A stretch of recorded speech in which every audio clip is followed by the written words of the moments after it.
We're going to be exploring the fact that sometimes we are the problem. In the words of Taylor Swift, it's me. Hi, I'm the problem. It's me. Hey, y'all. Welcome and welcome back to my channel. If you're new here, I'm Tevi Lutori, and this is the Tori Standard.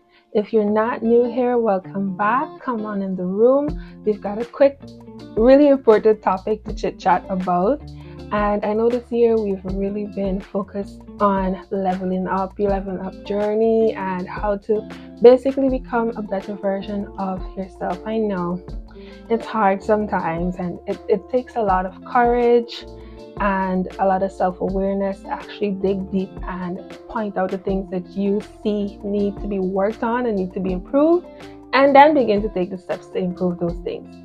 So today we're going to talk about accountability and self-awareness. We're going to be exploring the fact that sometimes we are the problem. In the words of Taylor Swift, it's me. Hi, I'm the problem. It's me. When I first heard that song, I was like, this is such a dumb song to sing. Like, why would you sing that? But then the irony of it all, and sitting and thinking back about it, I was like, you know what? Sometimes it's important to really address the fact that sometimes the things that happen in our lives are actually our fault, and we have to take accountability for our actions. So what then is accountability? Accountability is taking ownership of your actions, both the good and the bad. It's about being responsible for the impact you have on the world around you and making amends when necessary. When we hold ourselves accountable, we create a culture of integrity, trust, and growth. Now that's really important to mention, and I had to write it down before I forgot the parts that I wanted to say. So let's dissect that entire statement. You know, when we've done something and it has a positive impact, we're all ready to take accountability and to take the praise, and we say, yes, that was me, that was all me. But when it's the reverse and we've done something that actually had a negative impact, we also need to take accountability and take responsibility for our actions that resulted in those negative consequences. So it goes both ways. You can't always just want to take praise, you also have to take the rap when it's your fault and things don't go right. And boy, do we all know somebody that's probably a part of a group or something that always wants to take the praise but never wants to take the heat when things go south. Well, yeah, we are not going to be those people, okay? It's coming on to a new year, and this year we've done so much on leveling up.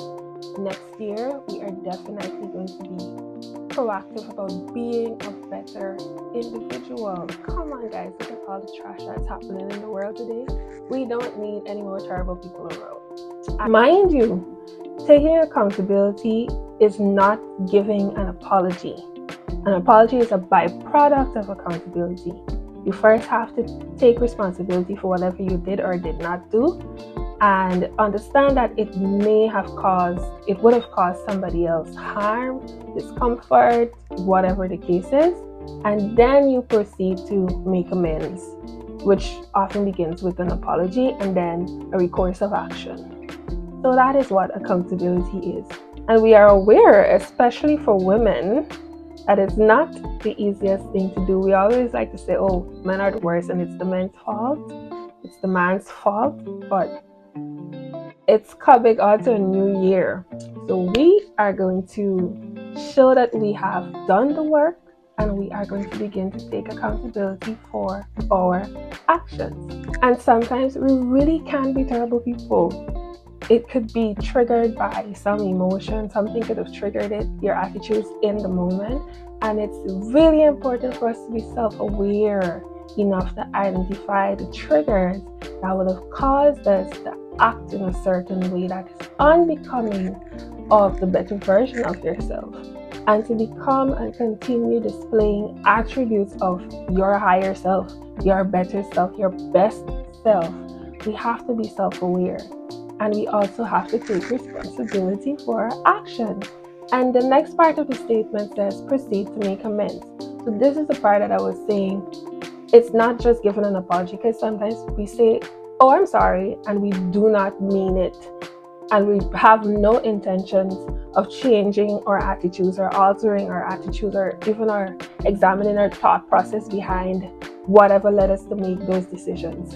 So you've done something, hurt a person or two around you, you have to proceed to make amends.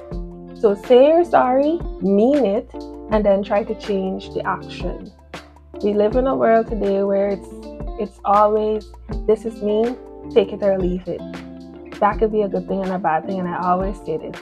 I feel like it comes up in everything I talk about, but it's not the best way to be. I'm sure we all know that one person who is extremely difficult to be around because they behave as if you have to just take them as they are, or that's it. They have no changes to make in terms of their attitude. And it's really, really laborious to be around them because then you always have to alter the way you speak, the way you say things, and stuff like that. So, yes, we do not want to be a person that nobody wants to be around because we're so difficult to deal with and everything always has to be seen from your perspective. So let's try not to be that person, and let's actively take steps to be a person that is a joy to be around. That's it for today's video, guys. Remember to head over to Instagram, follow me on there, subscribe to the channel if you like the content and you're interested in hearing and seeing more. Join the Tory Standard family and let's have fun. We've got just about 2 more videos before the end of the year, and we're gonna close off on leveling up. So next year we're gonna see who we are as our best selves. So before we go, remember, you are loved, you are blessed, you are great, you are enough, and you were created to do exploits. See you next time.